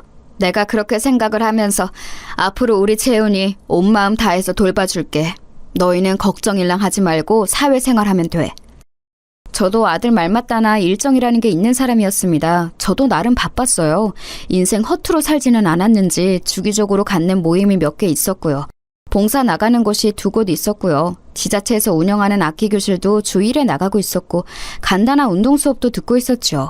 그 외에도 갑자기 연락이 와서 밥 한 끼 하자, 차 한 잔 마시자 이렇게 구는 사람들도 있었으니 제가 아무것도 안 하고 하루를 보내는 일은 거의 없었습니다. 저희 딸들이 가끔 저녁에 전화 와서 이런저런 하소연 시작하면 최소 1시간씩은 그거 들어줘야 했고요. 저도 제 일상을 제 입맛대로 잘 운영하고 있었는데 불쑥 아들 부부가 끼어들어서 그걸 완전히 바꾸어 놓은 것입니다. 아이가 끼어들어 버리면 다른 건 뒷전으로 물러날 수밖에 없었으니까요. 그럼에도 제가 고민하는 척도 안 하고 바로 오케이 해버린 건 아들의 목소리에 고뇌가 묻어나서 그랬어요. 척하면 척이었죠. 암만 해도 며느리의 일자리 문제로 둘이 꽤 다툰 모양이었습니다. 결과적으로 꽁지를 내리고 패한 건 아들 쪽인 것 같았지만요. 애를 부탁할 곳은 저밖에 없었는데 아들은 미안한 마음이 강했을 테고 며느리는 어쩔 수 없는 것 아니냐는 입장이었을 거예요. 그냥 제 짐작이 그랬습니다. 이왕 이렇게 된 것, 내가 좀 힘들고 번거롭더라도 손주 실컷 보면서 아들 며느리한테 도움 주게 된 걸 좋게 생각하자. 그러면서 이런 생각이 잠시 들었었죠. 아들은 원래 다니던 일을 똑같이 다닐 뿐이고 변화가 생긴 건 며느리인데 따지고 보면 며느리가 저에게 부탁을 해야 하는 게 아닐까 싶었어요. 살짝 서운하고 오묘한 마음은 들었으나 티를 내지 않고 제가 먼저 퇴근하는 법 없이 기다렸습니다. 그런데 월말이 되어가도록 며느리로부터 연락은 오지 않았죠. 아들은 사흘에 한 번꼴로 안부 카톡을 남기고 있었는데 그러는 동안에도 며느리는 감감무소식이었습니다. 가만 생각해보니까 며느리가 저에게 손주 사진이며 동영상을 꼬박 보내준다거나 안부 연락을 한다거나 뭐 이런 걸 꾸준히 안 한 지가 벌써 한 반년이 훌쩍 넘어가더라고요. 원래도 그렇게 꼬박꼬박 아주 잘 보내주는 건 아니었지만 제가 그런 걸 크게 개의치 않아 하는 성격이라 그냥 넘겼었고 보내주는 것만으로도 기특하고 고맙다고 생각했었는데 이제는 아예 뚝 끊겼다고 생각하니까 기분이 참 별로였습니다. 결국 다음 달로 넘어가기 전에 제가 먼저 며느리에게 연락을 했죠. 애미야, 나보고 재혼이 봐달라고 했다면서? 바로 다음 달부터 일 나간다고 그때부터 나한테 봐달라고 했다면서 아직까지 너는 어째 연락 한 통이 없니? 어머님, 제가 마침 딱 연락을 드리려고 했는데 기가 막힌 타이밍에 어머니께서 전화를 주신 거예요. 1분만 기다리셨어도 제 전화 받으셨을 텐데. 이렇게 제가 또 억울해지네요. 억울하다는 말이 조금 당황스럽게 들렸죠. 그리고 지금 생각해보니까 며느리가 정말로 그때 저에게 연락을 하려고 했는지 안 했는지 진위 여부를 알게 뭐랍니까? 이제야 이 대목이 짚어지네요. 당시에는 그러지 못했다는 게 한탄스럽습니다. 며느리를 향해 엉겁결에 이런 대답을 하고 말았거든요. 그래? 아이고, 내가 조금만 더 기다려볼 것을 그랬구나. 너 많이 바빴니? 나에게 진작 연락을 줄 법했는데 안 하는 걸 보니 무슨 사정이 있겠다 싶었어. 다시 출근을 하려니까 이것저것 정리하고 확인할 게 많아서 그랬어요. 이해해 주실 수 있죠? 응? 그럼 뭐 이해 못할 게 뭐가 있겠니? 전부 다 애 키우고 먹여 살리겠다시고 너희 둘이 열심히 하는 것인데 부모로서 너희가 나날이 발전하는 것 같구나. 열심히 사는 것 너무 멋지다. 그런데 내가 그래도 여태 재혼이를 혼자 도맡아 본 적이 없건만 너는 애엄마로서 나하고 상의를 한다거나 미리 전해줄 것들이 있다거나 그런 것 하나도 없는 거니? 진작에 뭐라도 나에게 말을 해줬으면 내가 지금까지 안 기다리고 안 답답했을 거야. 그렇게 답답하셨으면 애기 아빠한테 물어보시지 그러셨어요? 왜 아들한테는 아무 말씀 못하시고 며느리한테는 그러세요? 애기 아빠도 똑같이 부모예요. 저만 부모인 거 아니고요. 그리고 저도 이제 똑같이 출퇴근하는 직장인이니까 저희 둘이 완전히 동등해진다는 거 어머니께서 잊지 마셨으면 좋겠네요. 그리고 애 보실 때 참고하실 것들은 제가 이미 다 적어서 정리해놨어요. 수첩이 준비되어 있으니까 집에 오셔서 그것만 보고 따르시면 돼요.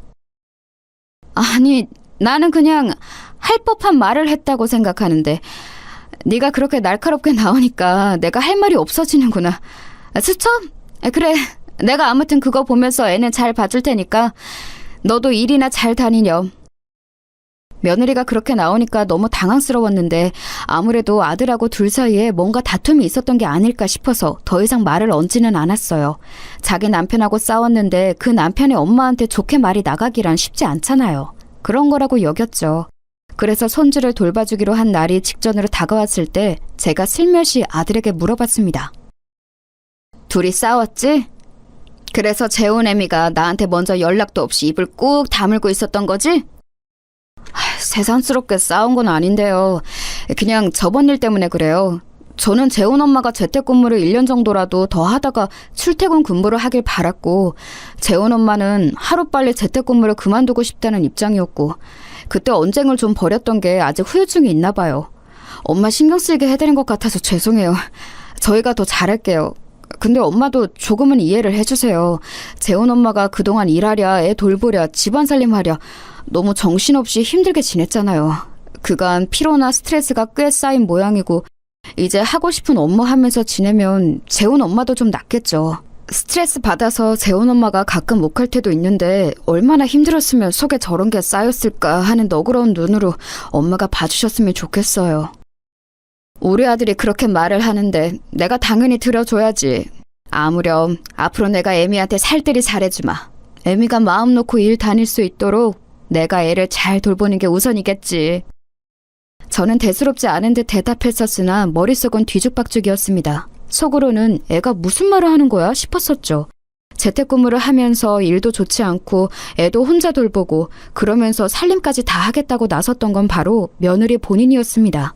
저는 그걸 나눠 해주기 싫다고 한 적이 없었고요. 오히려 거들어주고 함께하고 싶다는 의사는 예전에 여러 번 비춘 적이 있었으나 며느리가 상당히 떨떠름한 반응을 보이며 사실상 저를 거절하는 바람에 그럴 수 없었던 거예요. 아무튼 속에 꽁기한 것을 간직한 채로 저는 손주를 돌봐주기 시작했습니다. 계속 교류를 하고 지내다 보면 아들과 며느리 부부하고 제가 거리가 많이 가까워지지 않을까 싶었네요. 이게 다 안 친하기 때문에 제가 며느리하고 어딘가 어긋나 있는 거라고 생각했습니다. 가까운 사이였다면 기분이 별로 상할 일도 없었을 것 같았네요. 제가 집에서 점심을 느지막하게 먹고 출발하면 시간이 딱 맞았어요. 귀여운 손주, 재훈이는 어린이집에서 꽤 놀고 오는 것인데도 에너지가 넘치는 것인지 자꾸 움직이면서 뭘 하려고 들었어요. 그런 어린 아이를 보려니까 정말 하루 이틀 만에 삭신이 쑤시더군요. 운동을 틈틈이 안 해놨으면 큰일 날 뻔했단 생각이 들었네요. 처음 돌봐주기로 하고 2주가 지났을 때 제가 재훈이의 에너지에 백기를 들었고 도저히 집안에서만 감당할 수 없어서 놀이터에 데리고 나가기 시작했습니다. 그랬더니 재훈이가 동네 꼬맹이들하고 어울려 놀면서 에너지를 풀었고 집에 돌아와서는 아주 얌전해졌죠. 그걸 며느리가 바로 알아차리더라고요. 어머님, 아이가 계속 피곤하다는 듯이 잠을 자길래 물어봤더니 놀이터에 계속 데려가고 계셨더라고요. 어머님, 멋대로 그러시면 곤란해요. 제가 수첩에 놀이터에 사람이 많은 오후 2시부터 5시 사이에는 데려가지 마시라고 분명히 적어놨는데요. 그 시간 어기셨더라고요. 뭐 어때서 그러니? 애가 사고를 당한 것도 아니고 얼마나 신이 나 있는데. 그건 중요한 게 아니죠. 지킬 건 지키셔야 한다는 게 가장 중요한 거죠. 그리고 어머님, 멋대로 아이한테 과자 같은 거 사주지 마세요. 과자는 집에 있는 것들로만 주셔야 돼요. 제가 엄선한 것들이니까요. 반찬도 만약에 새로 만드실 거면 제가 적어놓은 메뉴들만 만드셔야 되는 거 아시죠? 아유, 깐깐하다 못해서 사람을 질리게 만들더군요. 상대해 봐야 제 입만 아프겠다 싶어서 그냥 알았다고 했어요. 그런데 철두철미하게 매사에 지킬 것 같으면 제가 할머니가 아니라 아가씨였겠죠. 저는 상황에 맞춰서 제 손주한테 가장 맞는 걸 해주고 싶었을 뿐이에요. 재훈이가 어린이집에서 오던 길에 식당에 붙여져 있는 광고지에서 반찬을 보고 손가락질을 했어요. 거긴 죽집이었는데 반찬으로 나오는 장조림을 홍보하고 있더군요. 먹고 싶다고 자꾸 보채길래 저걸 사줄까 하다가 바깥 음식은 너무 자극적일 것 같아서 제가 직접 만들어주기로 했습니다. 재훈이가 촉감놀이 장난감에 푹 빠진 사이 저는 신선한 고기로 장조림을 만들었죠. 간만에 만들어 보니까 의욕이 생겨서 아들하고 며느리 먹을 것까지 뚝딱 해놨습니다. 특히 아들이 장조림 같은 거 잘 먹거든요. 노느라 허기졌던 아이는 장조림과 함께 밥을 금세 다 비웠어요. 어찌나 잘 먹던지요. 아들과 입맛이 닮은 것 같아서 유독 귀엽게 보였답니다. 그래서 아이를 붙잡고 이런저런 말을 붙이면서 식탁에서 시간을 더 보내고 있었는데 며느리가 그날따라 일찍 귀가했습니다. 그날이 회사들이 일찍 퇴근을 시키는 날이었나 봐요. 며느리가 아들을 주차장에서 만났다고 했거든요. 아들은 차에 이상 없는지 잠깐 점검하고 올라온다고 했습니다. 그러려니 하면서 듣고 있었는데 식탁 위를 살펴보던 며느리의 눈매가 가늘어졌어요. 그때 왠지 예감이 좋지 않았는데 며느리가 갑자기 젓가락을 챙겨오더니 아이가 먹고 몇 가닥 남긴 장조림을 얼른 집어먹어 보는 겁니다. 이게 뭐야? 엄청 짜잖아? 어머님, 지금 이걸 애 먹일 반찬이라고 만드신 거예요? 밥하고 먹는 건데 그럼 내가 싱겁게 해야 됐니? 너희 먹을 것도 만들어놨는데. 저희 먹을 거랑 똑같이 만드시면 어떡해요? 간을 이렇게 세게 하시면 어떡하냐고요? 오늘 회사에서 일도 안 풀려서 짜증나 죽겠는데 집에 오니까 어머님이 이런 사고나 쳐놓으시고 정말이지 살맛 안 나네요. 어머님, 저희한테 도움 주고 계신 거 맞아요? 이건 민폐 같은데요. 솔직히 제가 그동안 지적 안 하고 꾹 참고 넘어가서 그렇지 어머님이 제대로 하는 게 뭐가 있어요? 애 보실 줄 아는 건 맞으세요? 제 머리 위로 막말이 쏟아져 내렸습니다. 제가 그때 생각했죠. 며느리가 아무래도 최악인 하루를 보낸 모양이더라고요. 밖에서 필시 무슨 기분 안 좋은 일이 있었을 거라고요. 그러니까 지금 이렇게 불같이 폭발한 것일 거라고요. 하지만 저는 그 이전에 근본적인 문제점을 짚기로 했습니다. 아무리 그렇다고 한들 저에겐 며느리가 이래서는 안 되는 거였어요. 사람이 화장실 들어갈 때와 나올 때가 다르다고 하지만 결혼 이전에는 개념 넘치는 며느리가 될 것처럼 그러더니 결혼하고 나서는 점차 시간이 갈수록 저에게 막대하고 저를 너무 우습게 여기는 그 태도의 변화가 너무나도 가정스러웠어요. 제가 조용히 자리에서 일어났을 때 마침 집에 아들이 당도했습니다. 길게 따질 것도 없었어요. 제가 며느리 붙잡고 이런저런 잔소리판을 벌일 이유가 없었습니다. 저는 곧장 아들에게 말했죠. 유신아, 내가 우리 아들한테 딱 이것만 물어볼게. 너는 네 마누라 네 엄마 중에 누굴 택하겠니?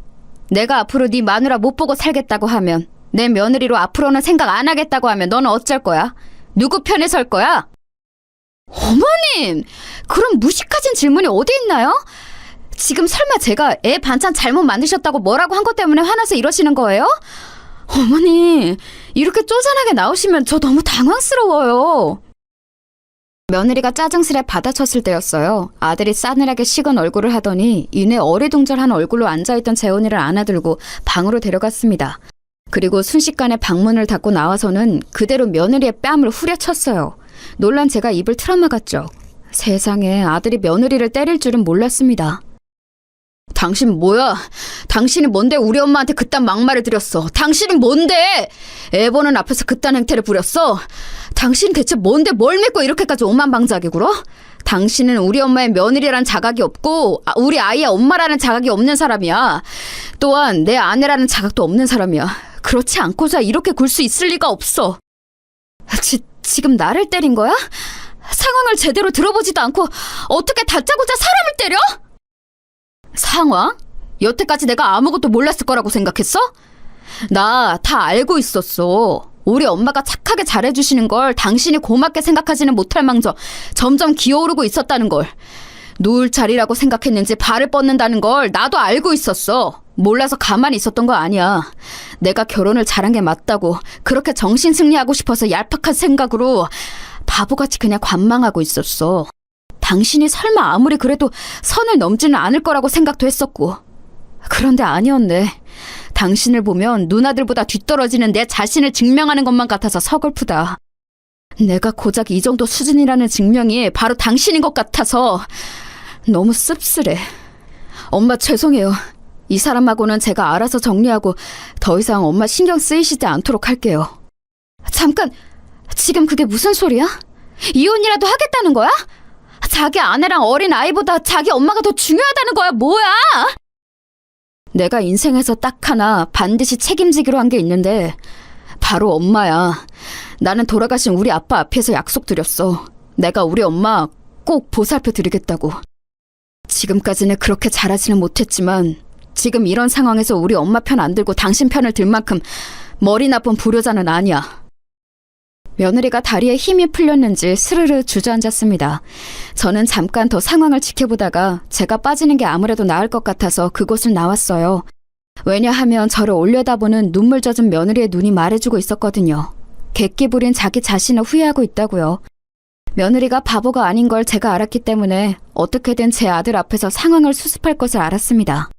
제 집으로 돌아가는 길 망감이 교차하더군요. 너무 피곤했고 그저 남편이 너무 보고 싶었네요. 이튿날 오전에 며느리가 찾아왔어요. 다소곳하게 차려입고 와서는 제 앞에서 무릎부터 꿇더군요. 어머님께 용서를 구하는 게 우선 같아요. 이게 우선시 되지 않으면 해결이 안 되는 문제 같더라고요. 어머님, 제가 잘못했습니다. 죄송합니다. 저 스스로의 잘난 맛에 빠져서 제가 뭐라도 된 것 마냥 굴었어요. 어머니께 그래서는 안 됐던 건데 제가 머리가 어떻게 됐었나 봐요. 나는 지금 너에게 할 말이 수십 가지도 넘어. 따질 것들이 그렇게나 속에 쌓여 있거든. 그런데 안 하련다. 네? 안 하시겠다고요? 왜요? 어째서요? 넌 어차피 나에게 용서를 빌기로 작정했고 눈빛이 시무룩해진 걸 보니까 앞으로 쉽게 기고만장하게 다시 굴 것 같지는 않고, 그럼 일단락 된 거 아니겠니? 이미 잘못을 인지하고 용서를 비는 사람 앞에서 가타부타 말을 얹어봤자 그건 내 기분 풀이일 뿐이야.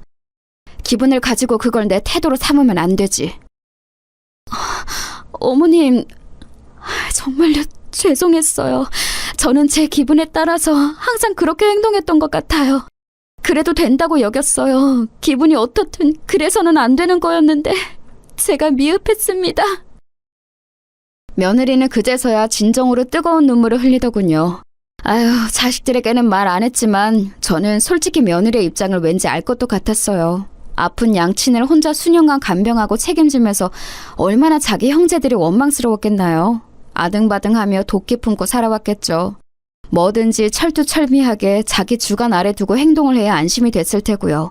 본인이 가정 안에서 사랑을 풍족하게 받지 않았으면 부모가 됐을 때 더욱 우왕좌왕하기 십상이에요. 며느리는 재훈이가 너무 예쁘고 귀중하기 때문에 자기 딴에는 그게 최선이랍시고 행동했을 겁니다.